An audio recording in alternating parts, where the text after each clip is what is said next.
أعوذ بالله من الشيطان الرجيم بسم الله الرحمن الرحيم وصلى الله وسلم وبارك على سيدنا محمد النبي الأمي وعلى آله وصحبه أجمعين الحمد لله الذي هدانا لهذا وما كنا لنهتدي لولا أن هدانا الله رب اشرح لي صدري ويسر لي أمري واحلل عقدة من لساني يفقهوا قولي.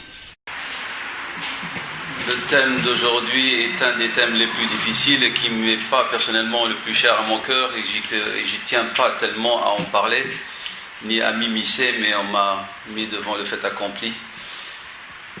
La preuve, c'est que j'avais laissé à mon frère rahimahullah Cheikh Abdelhamid Bouzouina dans le temps la responsabilité d'enseigner ce thème, alors que j'avais donné dans le temps formation de Aqidah. Mais ce thème m'effraie. Mais puisque nous sommes obligés, nous allons, Inch'Allah, essayer de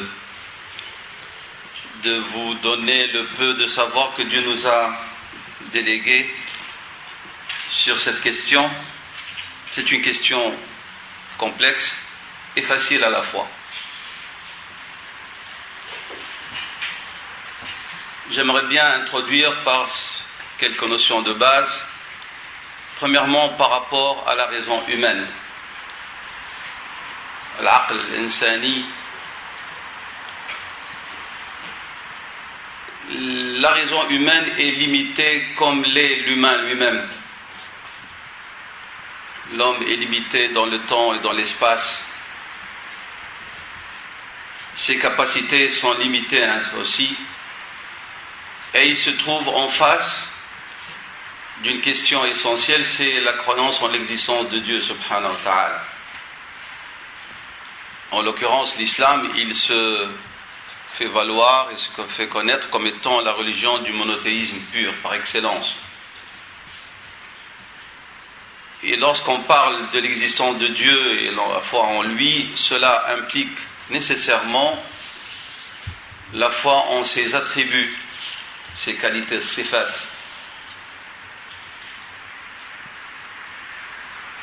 La raison qui accepte de croire en l'existence d'un créateur, de Dieu subhanahu wa ta'ala, elle-même exige que ce créateur soit un créateur parfait.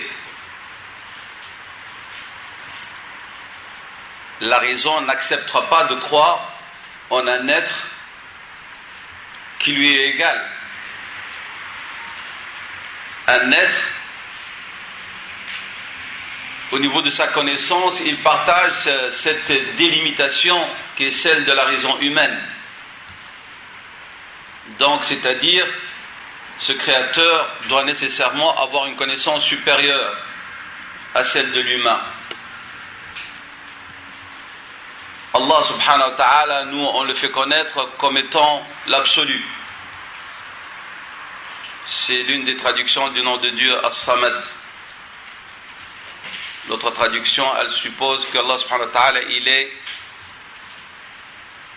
l'être auprès duquel on cherche refuge. Alladhi yusmadu ilayhi. Auprès de qui on cherche refuge.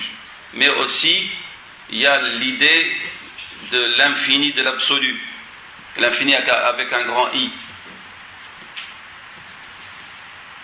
Dans le hadith Qudusi, Allah subhanahu wa ta'ala dit Abdi yasubbu ad-dahr wa ana ad-dahr. Mon serviteur, il insulte le temps, c'est le petit T là.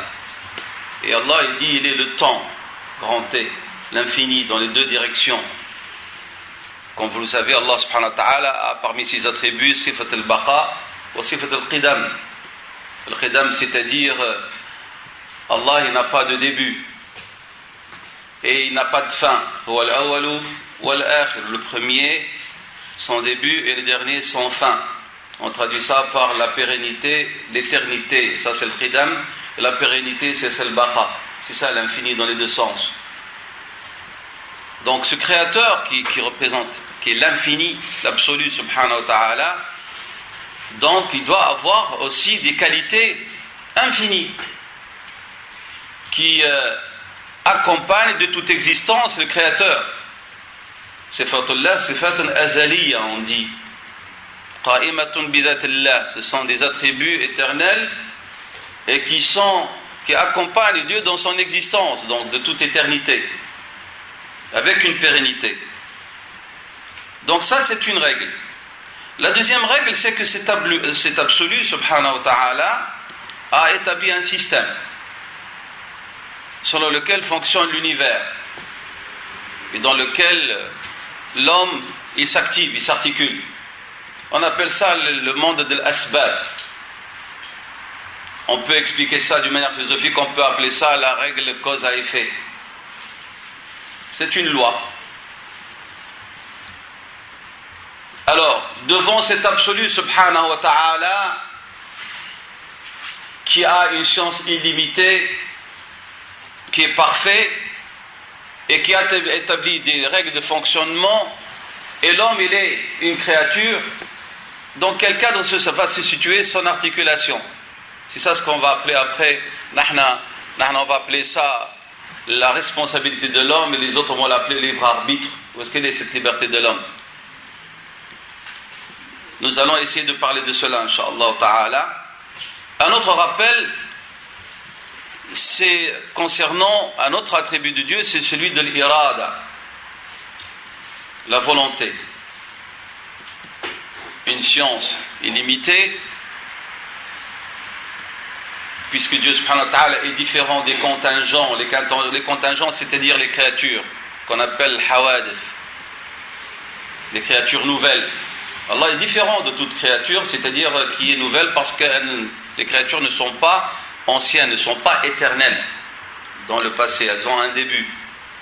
Enfin, dans le langage de l'aqida, on les appelle al-hawadith, en opposition avec Allah subhanahu wa ta'ala qui est qadim. Et donc Allah subhanahu wa ta'ala a une volonté, cette volonté de Dieu est une volonté absolue, comme l'est sa science, comme l'est son être. Donc si on dit qu'il a une volonté absolue, c'est-à-dire rien ne se passe dans ce monde sans qu'il ne le veuille. Ça, ce sont des repères que je suis en train de mettre et des notions de base qui sont importantes pour comprendre la position musulmane, théologique, concernant l'aqidat al-qada wal-qadar. Donc j'ai parlé de l'existence de Dieu, je suis en train de parler de certains attributs de Dieu subhanahu wa ta'ala. N'oubliez jamais ces points-là. L'existence de Dieu, et nous parlons d'attributs de Dieu subhanahu wa ta'ala. Rien ne peut avoir lieu, se passer sans que Dieu ne le veuille, y compris le mal. Parce que la problématique, ce qui dérange, c'est la question de mal. C'est pas le bien. Le bien, tout le monde l'accepte. Même on est content et on loue Dieu lorsqu'on est touché par un quelconque bien.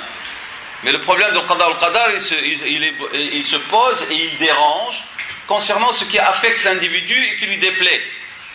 Mais lorsqu'il est bien, il ne se pose même pas la question de qada al-qadar. Mais lorsque l'être humain il est affecté par un quelconque mal, là il pose la question de qada al-qadar. Autre question, si nous disons que Dieu subhanahu wa ta'ala a des qualités les plus parfaites, parmi les qualités de Dieu, c'est qu'il ne fait que le bien et ce qui est bon.